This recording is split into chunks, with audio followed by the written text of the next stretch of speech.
Thank you, Speaker Saiki, President Kouchi, and members of the legislature, and everyone who is joining us virtually today. Good morning and aloha. 12 months ago, we met in the House chambers planning for what we thought would be a very bright and promising year. State revenues were at a high of $8 billion. Our unemployment rate was the lowest in the nation, and we had our best credit rating ever from the bond market. Literally overnight, our expectations were crushed by the coronavirus pandemic. With your help, Hawaii moved quickly. On February 28th, the Hawaii State Laboratory was among the first in the nation to begin testing for the coronavirus. On March 25th, we implemented a statewide stay-at-home order. And on March 26th, we imposed a 14-day quarantine for travelers, again, one of the first in the nation. But the virus was not to be denied. On March 31st, we recorded our first fatality. With so much to deal with, where do we begin? In spite of it all, I believe we begin with hope. Hope because there are safe and effective vaccines being distributed and more on the horizon. Hope because we have a president who believes in science and who has real empathy for the millions of Americans affected by this disease. Hope because all around us, there are everyday heroes. Alofa Nua ran a small tire shop on Oahu with his wife Tanya, working 7 days a week. He was young, healthy, and full of life. Last March, he began feeling ill and developed a fever. That's when he got tested for COVID-19. He thought it was just the flu, but he was wrong. A week after being admitted to the hospital, he began to have trouble breathing. The doctors at Queens told him they would have to put him on a ventilator. In his words, they put him to sleep in March, and he woke up in May. He was in the hospital for 7.5 weeks. During his stay, his heart stopped twice, his lungs collapsed, and his body was constantly fighting one infection after another. By all accounts, he should not be with us here today. But he is, because of his own resilience and the love and support of his family. More importantly, Alofa is a survivor because of the dedication, professionalism, and sincere concern of his medical caregivers who refused to let him lose his battle with the virus. They are the true heroes of Hawaii.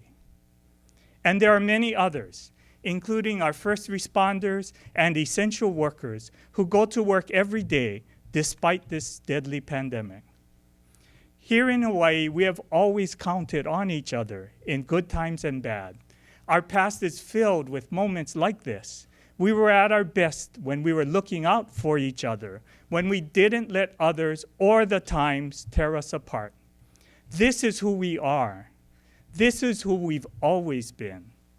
And so we shoulder this mantle of shared responsibility for ourselves and for each other. We have a choice of letting this pandemic dictate our destiny or working together to create a brighter tomorrow. I ask you to join me in determining a new path to the future. It was a year that changed life as we knew it. More significantly, it was a time when we lost so many family members, friends, co-workers, and neighbors. Our thoughts and prayers are with their families at this moment. That's why our most important responsibility right now is to protect the health and well-being of everyone in Hawaii. That means having accurate and reliable and timely information. It means having an effective testing system to identify outbreaks and a comprehensive contact tracing network. It means having the resources to isolate those with the virus and to provide the medical care they need. We will continue to take the tough actions necessary to keep our community safe, including the Safe Travels program and the airport screening. Hawaii was amongst the first to demand pre-travel testing and quarantine procedures. That's one of the reasons we lead the nation with the lowest COVID infection and death rates. We are also implementing a comprehensive strategy for the distribution of vaccines in every county. We are getting vaccine to people where they live and where they are able to receive it. And we'll be working with the Biden administration to expedite the distribution of vaccines to everyone. My thanks to the Hawaii National Guard and the private hospitals who played such a large role in assisting us in so many areas. I would also like to thank Mayors Derek Kawakami and Mike Victorino and former mayors Harry Kim and Kirk Caldwell for their support and cooperation during this crisis. And I'm grateful to Mayors Mitch Roth and Rick Blangiardi for stepping in to continue this work. Finally, protecting everyone's health means staying the course because we are far from being out of the woods. As I noted earlier, this responsibility is one that is shared by all. We must all continue to follow the 3 W's: wear a mask, wash your hands, and watch your distance. And to those, I would add, get vaccinated when it's your turn. And I thank you for your personal sacrifices during this difficult time. Our family's economic well-being means protecting our family's health is only part of taking care of their overall well-being. Our families are struggling just to survive. We went from having the lowest unemployment rate to having one of the highest in just a few weeks. That's why we paid out more than $4 billion in unemployment benefits during the pandemic. And that's why distributing the Federal CARES Act funds was a priority. We are grateful for the assistance of the Senate and the House, especially Senator Donovan De La Cruz and Representative Sylvia Luke, in helping us direct these monies to those who needed them, including $75 million in restaurant cards for the unemployed, $25 million to small businesses for new products and markets, $3 million to support the commercial fishing industry, $61 million for PPE for business and educational institutions, $10 million for local PPE manufacturing, $15 million for child care providers, $31 million for computers and connectivity for our students, $14 million to bring in nurses and healthcare workers, and $5 million for food assistance. We've also spent more than $71 million in housing assistance to about 13,700 households who would have otherwise faced eviction. This program was cited by Forbes magazine as a model for the nation in getting rent checks to landlords faster than any other state. Moreover, the pandemic underscored why having a steady supply of affordable housing is so important for our families' well-being. We achieved our initial goal of building 10,000 new homes by 2020, but we need to do more. I'm setting a new goal of 3,000 more units by the end of 2022. We also want to make lands available to build affordable leasehold homes, particularly around the rail line. As I outlined last year, if we can reduce the cost of land, we can dramatically lower the cost of affordable housing in Hawaii. I will be asking you to consider a bill to do just that. More importantly, the initiative would keep this supply of housing affordable forever. We also want to invest more in capital improvement projects, adding infrastructure and roads that will allow us to develop more homes. To that end, I'm asking my administration to take a sweeping look at how we generate more affordable housing from financing through construction. There are at least 4 agencies involved in housing that could benefit from better coordination and economies of scale. In fact, construction has been one of the bright spots during this pandemic. We expect to see investments of $1.1 billion in state capital improvement projects. Federal transportation projects, such as airports, harbors, and highways, will add another $1.1 billion. And the private sector is expected to contribute another $10 billion and thousands of jobs to help restart our economy. Also critical to our families' well-being is the continuing education of their children. Transforming an entire public education system during a pandemic is no small feat. We started this school year with teachers and students embracing online learning. Our schools were provided guidelines on how and when to transition to blended learning and when they can safely return to the classroom. Those decisions are being made by the individual schools. This ties in with our ongoing efforts to move the DOE into a more school-based system. We want principals and educators, those most familiar with staff, students, and their community, to be empowered to design schools of innovation that best meet their needs. Last year, the legislature established a schools facilities agency to bring our aging school buildings into the 21st century. Even before the pandemic, the new agency was viewed as an exciting new initiative which will also provide jobs and economic opportunities for Hawaii. The School Facilities Agency is a first step in maximizing school lands by building teacher housing, childcare facilities, after-school centers, and other uses that are compatible with school facilities.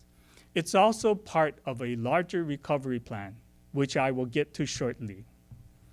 Building new schools also means jobs and is an integral part of our recovery and resiliency efforts. Working with all stakeholders, we plan to aggressively move forward on 3 pilot projects to serve as a model for the schools of the future. During this pandemic, we've been forced to not only rethink the classroom, but to take instruction beyond its walls. We've had to ask teachers to look for other ways to teach, and we've had to ask parents and students to take a more active role in their own education. If the pandemic has taught us anything, it has shown us that it does take an entire village to educate a child. In addition, the University of Hawaii is also combining distance and in-person learning for its 50,000 students across all campuses statewide. They are doing this while continuing to maintain a research engine generating more than $400 million for our economy. At a time when government is being asked to be all things to all people, every state is facing historic revenue shortfalls. And so from the beginning of this crisis, we've been monitoring its impact on the state's finances and taking action. These actions have included reducing the current budget by $402 million, transferring $345 million from our rainy day fund, and eliminating $350 million from state programs. For the first time in our state's history, we borrowed $750 million to help make payroll. In spite of these significant measures, we are still projecting that revenues will not fully recover to pre-pandemic levels until 2024. Even with the most generous of federal assistance, it is a staggering deficit. But there are things we can do to reduce the pain. Government will have to tighten its belt. Our citizens will be asked to do more with less, and we will all need to help each other. Unlike past years, our main budget initiative will be to find ways to cover the historic shortfalls. There are many paths toward that end. I know that there will be disagreements on how we get there, and no one has all the answers. But I know the best answers lie in the ones we arrive at together, not in spite of each other, but because of each other. More than ever, we need to lean on that collective effort to manage this fiscal crisis. I might add that the latest report from the state's Council on Revenues projects our economy will outperform the earlier dire predictions. The council now expects the state to generate nearly $6.3 billion in tax revenues for this fiscal year. That's why we were able to adjust the DOE's proposed reductions and now have about $123 million more to restore to our classrooms. In a sea of bad news, that is good news indeed. In the meantime, we still have to find ways to revive our economy and do so as quickly as possible. There is no silver bullet, and it will take time and perseverance. The struggle for businesses to stay afloat during this pandemic has been daunting at best. Because of this, the state is planning to cover the interest payments on the $700 million DLIR loan on behalf of employers. That amounts to over $165 million that our businesses would otherwise have to make up over the next 6 years. Hawaii has been amongst the hardest hit states in terms of job losses and economic activity. More than 580,500 Hawaii workers filed unemployment claims last year. Moreover, in the face of a life-threatening virus, where is the sweet spot between ensuring the health of everyone and keeping the economy going? When the CDC is telling everyone not to travel, how do we sustain our hotels and all those small businesses who depend on our visitors? The struggle to find that answer has been apparent. The problem is a complex one. It calls for flexibility and a willingness to turn on a dime. And that is something that is not something that government has been good at. It is something that we must get better at. Last spring, in response to COVID-19, we launched a 14-day quarantine for travelers, something that the federal government is now looking to emulate with travel to the U.S. The quarantine was devastating to our visitor industry, but it was one of the most important tools to stem the pandemic through the summer and fall when the nation's infection rate rose exponentially. More importantly, it kept our families safe. And in the end, I believe it also saved our reputation as a healthy visitor destination. I believe the key to reviving our economy remains tied to the health of our community, no matter how slow and frustrating the process may be at times. The pandemic also exposed our local economy for what it is, very dependent on tourism. To make the state less vulnerable to sudden and unexpected changes, we must diversify. We've been here before. In the 1970s, agriculture by itself couldn't relieve us of our addiction to tourism. Neither will technology in the 21st century, not by itself. But it can be used to support a multi-pronged approach toward greater diversification, even as we move to get tourism back on its feet. I will continue to promote technology to help diversify our economy. In addition, the pandemic has accelerated economic trends that were already underway. They include the rise of remote work and the demand for digital skills. These trends and the intervention of the pandemic show clearly where the future is. We must invest in our digital economy to be a player in that future. More importantly, the pivot to a digital economy will serve as a foundation for our economic resilience. It will help us to better weather future disruptions, no matter the makeup of our economic engine. In a digital economy, it doesn't matter where your workstation is located. In a digital economy, Hawaii's workforce can compete globally, contributing to higher wages and a higher quality of life. More importantly, we can keep our kama'aina here to reverse the brain drain. Because in a digital economy, our children won't have to move to the mainland to secure good jobs. But to do that, we will need to provide the right environment. Every government, business, nonprofit organization must embrace digital technology to thrive. We need to develop a clear vision for a more diversified and sustainable economy that is compatible with our culture and way of life. And that vision must be based on solid economic analysis. A post-COVID Hawaii cannot be Hawaii as it used to be. That's why in the wake of the pandemic, I'm calling for the creation of a program of action to not just reboot, but to upgrade our economy, to create a Hawaii 2.0, if you will. I've asked the Senate President and Speaker to work with me, as well as business leaders, labor and community leaders, to develop this program of action for Hawaii's future.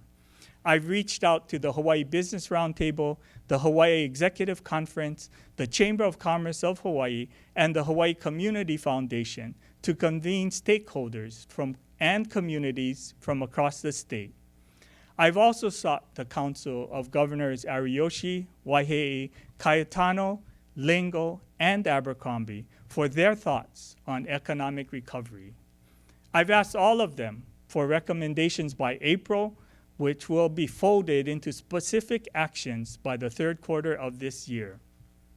The legislature will then have an opportunity to act upon these initiatives in their 2022 session. The pandemic brought our economy to a screeching halt, but it could also be an opportunity to reassess our path forward. Opportunity takes on many disguises. Sometimes it only waits for us to recognize it. A critical part of reprogramming our economy is also the creation of a healthy statewide broadband network. During the pandemic, the importance of broadband to everything that we do was made all too real. All of us dramatically increased online activities such as online learning, telework, telehealth, and workforce development and training. At the same time, a broadband hui made up of more than 200 local stakeholders met to find a path through the pandemic to the future. Their long-term goal aligns with the states in developing a broadband infrastructure that is accessible and equitable for all. My thanks to the members of the hui and the state's broadband officer, Bert Lum, and many others for their collective efforts to increase our connectivity both during and after the pandemic. I can assure you that broadband will be a priority for the state in the coming years. I've directed Ed Sniffen, DOT Deputy Director of Highways, to accelerate his pilot project to connect rural communities to broadband service. He will be leveraging federal funds and state and private sector resources. The project will focus on Puna and Ka'u, Hana, Nanakuli, Waianae, Waimanalo, Kalihi, and Kapa'a. I'm also directing my cabinet to implement projects to connect rural and underserved communities in similar projects. Clearly, the pandemic has highlighted that digital inequity in Hawaii. Part of our task is to make sure that a student in Nanakuli can access an online lesson plan as easily as a student in Kahala, and that in a digital Hawaii, everyone is connected. Likewise, with an FCC grant, we will support a telehealth initiative to connect low-income patients with high medical risk to healthcare providers. The Department of Hawaiian Homelands will receive at least $30 million in federal funds to benefit Native Hawaiians. In addition, my legislative package includes this year a bill to create a broadband and digital equity office to oversee these efforts. This office will also enable us to identify and secure Hawaii's share of $7 billion in new federal funds for broadband infrastructure and digital equity programs. The pandemic has made it painfully clear that life in the future will be all about being connected. Finally, my friends, we are at a historic crossroads because of the pandemic and because of new leadership in Washington, D.C. The latter is a source of rising hope and great expectations. 75 years ago, our parents endured a global war that cast one of the darkest shadows over the free world. Their response was historic. It became their most enduring legacy to all of us. Today, we have a chance to pay it forward. This public health crisis has forced us to look down a different road, but it has not been determined where that road will end. That has always remained in our hands. The pandemic has not forced us to change.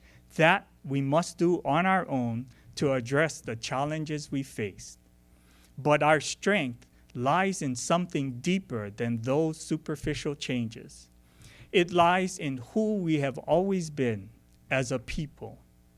Hawaii is all of us poured into this vessel, a pot that doesn't melt away our differences, but highlights them and emphatically and proudly emphasizes it.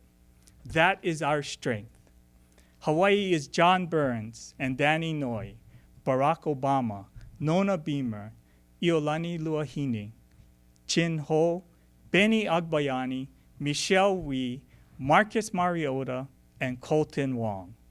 Hawaii is the hundreds of small family businesses that make up the real backbone of our economy.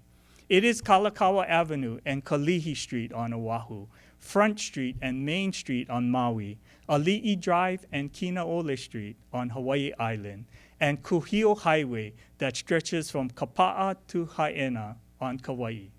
It's watching your son playing Little League Baseball and your daughter scoring that soccer goal. It's the smell of 1,000 lei at graduation and the swell of pride from beaming parents. And it's quiet moments away from the rush of activities when you get to savor life at its fullest, when you think to yourself, this is what it's all about. This makes it all worthwhile. Because we are here. We are Hawaii. In these dark times, with the pandemic knocking us back on our heels, it is not enough to occasionally show aloha. We must have aloha for each other at all times. We all have jobs to do, you, me, and everyone in Hawaii, to lift ourselves and each other back up into the sunlight. Let us not waste another moment. Join with me in meeting this challenge. Thank you and aloha. Thank you, Governor Ige. The Speaker and I, along with the members of the House of Representatives and the State Senate, stand ready to work with you to achieve the goals that you have outlined. In the area specifically of broadband, I just want to assure those in our community, on March 25th, when everything was shut down, a group called the Broadband Hui called their first meeting. I happened to attend that meeting, and on the Zoom call, there were 15 people. This meeting has grown to have over 60 participants every Wednesday morning at 9 a.m. They make up, or the members are made up of state legislators, state administrative leaders, private sector leaders, and a nonprofit community. Our community has already rallied to start putting the plans in place to advance us on the broadband and technology area, and they have been waiting for the necessary funds to execute the plan, and I share the governor's optimism with the new leadership in Washington, D.C., that we will create those partnerships to lead Hawaii back out of the current situation we're in and into prosperity. Again, thank you, Governor, and on behalf of the Speaker and I, this joint session of the legislature is adjourned.